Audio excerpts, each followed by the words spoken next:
So we are in a competitive market right now with a very limited supply, but that does not mean that every single house flies off the shelf in the first week. Some houses do, and those are the houses that look great, are clean, well furnished, and put together. There are a lot of other houses out there that, for one reason or another, are just missing the mark, and once they get stale, then they're on the market for a while. I've seen a number of houses that have great spaces, nice yards, but they look dated.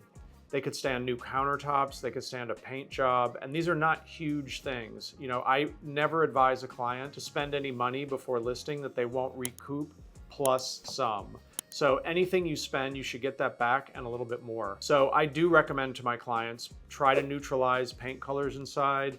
If there's one or two things you could do, I don't recommend big renovations because you don't want to get, too deep into the weeds. But new countertops might make all the difference in the world. A lot of people who are shopping, they come into a home, they don't want to do anything.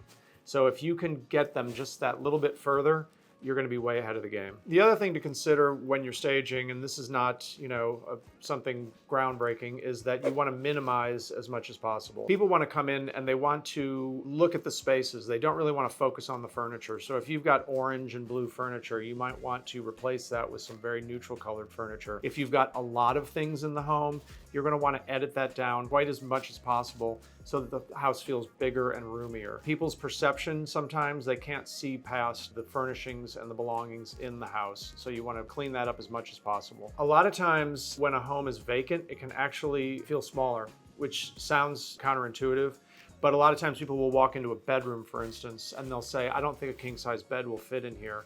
Whereas if you put a king-size bed in there, you'll realize there's plenty of room left over. So certain rooms do need furnishing. Most houses show better if they are staged. So we often recommend working with some of our professional staging companies to get at least the main rooms of the house furnished so people have some sense of how those areas can flow. Another tip I have for sellers is if you've got items in the home that you know you want to take with you when you move, say it's a chandelier, a really beautiful chandelier, and that's not going to be included with the sale, you should take it out before you list the property and replace it with something else. Because someone will come in, they'll also fall in love with it, and then it'll become part of the negotiation. So you don't want to get yourself in that situation if you know that any fixture that's in the home now is going with you. So when you're selling, you should be very specific with your disclosures. You might say, check off that the refrigerator is staying.